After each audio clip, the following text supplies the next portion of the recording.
বিসমিল্লাহির রহমানির রহিম। আসসালামু আলাইকুম। সবাই কেমন আছেন? আশা করছি সবাই ভালো আছেন। দেশ ও বিদেশ থেকে যে যেখান থেকে দেখছেন সবাইকে অনেক অনেক ধন্যবাদ। আজ আমি দেখাবো খাসির বট কিভাবে রান্না করে। অনেকেই আছেন খাসির বট বা খাসির মাংস খেতে চান না, ওটাকে আলাদা একটা গন্ধ আসে সেজন্য। যাই হোক, আমি বটগুলো সিদ্ধ করে ধুয়ে কেটে নিয়েছি।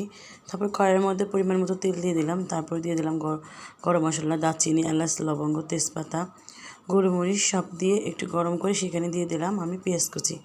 আমি পেঁয়াজগুলো বাদামি কালার করে লাল লাল করে ভেজে নেব।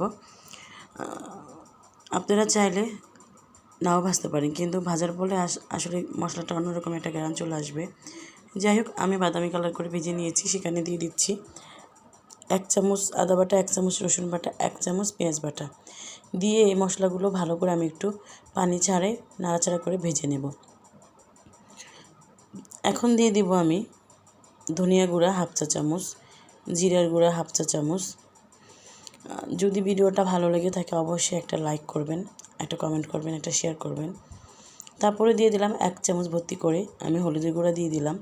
এখন দিয়ে দেবো আমি মরিচের গুঁড়া দিয়ে দেবো আমি 2 চামচ ভর্তি করে।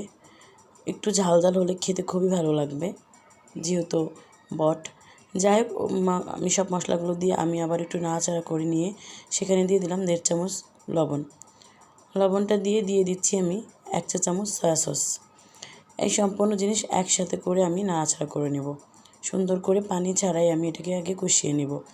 তারপরে আমি কষানোর জন্য পানি দিয়ে দিব, দিয়ে কিছুক্ষণের জন্য ঢেকে আমি মশলাটাকে কষিয়ে নেব। বিশেষ করে এভাবে যদি ফলো করেন আপনারা খাসির বট বা খাসির মাংস, একদমই বুঝতে পারবেন না এটা খাসির মাংস বা বট, একটুও গন্ধ করবে না। যাই হোক, আমি মশলাটা 2-3 মিনিট মতো ঢেকে কষিয়ে ঢাকনাটা তুলে নিলাম। এখন আমি দিয়ে দিচ্ছি খাসির বটগুলো। অনেকে বলতে পারেন যে এত ছোট ছোট, আসলে খাসির বট কিন্তু ছোটোই হয়। আমরা উপরটা ফেলে দিয়ে তারপর একটু পাতলা হয়েছে, তাতে কোনো ব্যাপার সমস্যা নেই। তারপরে আমি দিয়ে ভালো করে কিছুক্ষণ নাড়াচাড়া করে ভেজে নিলাম বটগুলোকে। তারপরে দিয়ে দিলাম কিছুটা কাঁচামরিচ ফালি করে রেখেছিলাম, সেটা দিয়ে এটা দিয়েও ভালো করে নাড়াচাড়া করে নিচ্ছি। আমি প্রথমে দিয়ে এটা শুধু পানি ছাড়া নাড়াচাড়া করে কষিয়ে নিব। তারপর দিয়ে দেব ঝোলের কষানোর জন্য কিছুটা পানি। তারপর 3-4 মিনিট ঢেকে রেখে কষিয়ে তারপর দিয়ে দিচ্ছি ঝোলের পানিটা দিয়ে নাড়াচাড়া করে আমি ঢেকে রেখে দেব 4 থেকে 5 মিনিটের মতো ঢেকে রান্না করব। এটা হয়েছে একটা মশলা, জয়ত্রী, জয়ফল এবং গোলমরিচ, সব জিরা, এগুলো আমি হালকা ভেজে আমি পাটাতে বেটে নিয়েছি, গুঁড়ো করে নিয়েছি।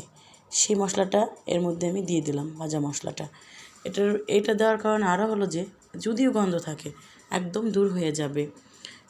এই দেখেন আমার মাংসটা বটটা কিন্তু হয়ে আসছে। এখন দিয়ে দিলাম পেঁয়াজের ব্রেস্তা দেওয়া নিয়ে তরকারির কালারটাও সুন্দর আসবে আর খেতেও অনেক মজা হবে। পেঁয়াজের ব্রেস্তা দিয়ে আমি ভালো করে নাড়াচাড়া করে আমি নামিয়ে নিলাম।